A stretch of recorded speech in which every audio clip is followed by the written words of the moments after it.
Now here's a little something about a subject I've always found terribly interesting and amazing, and that's the human imagination. When I was little, my dad used to tell me and my siblings this story about this science experiment that they did.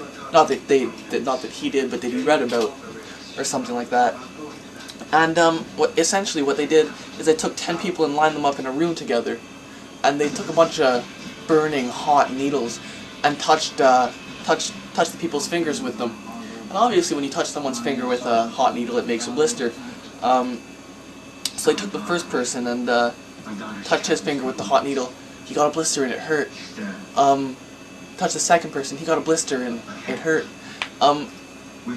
He touched everyone, and up to the 9th person with that hot needle, and they all got blisters, and it all hurt them, except for that 10th guy.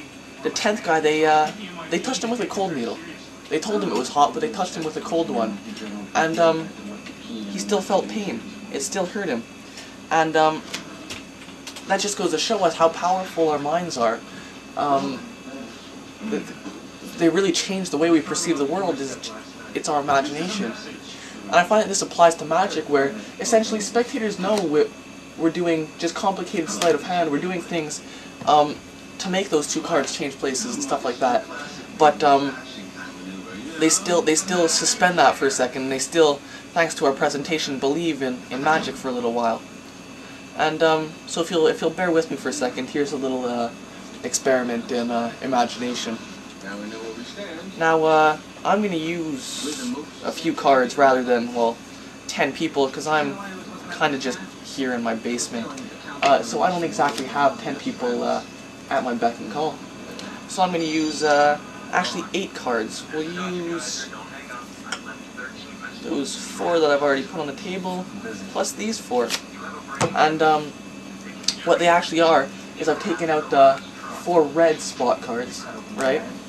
As well as 4 black ones. And you might have seen a trick like this before, where they interlace the red ones with the black ones, right? So we take the red cards and we interlace them one at a time with the black ones, right? So you see them go in there, and even though we know that we're interlacing red with black, we pretend that we're not. We imagine that we're not.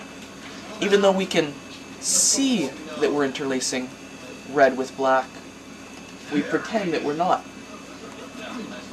What we actually do is we pretend that these cards that I have in my hand are actually all black cards. They're not actually interlaced at all.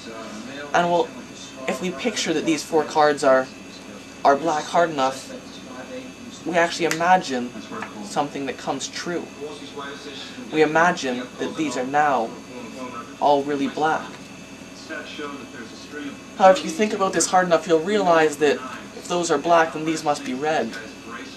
Except that this trick is really happening in our imagination.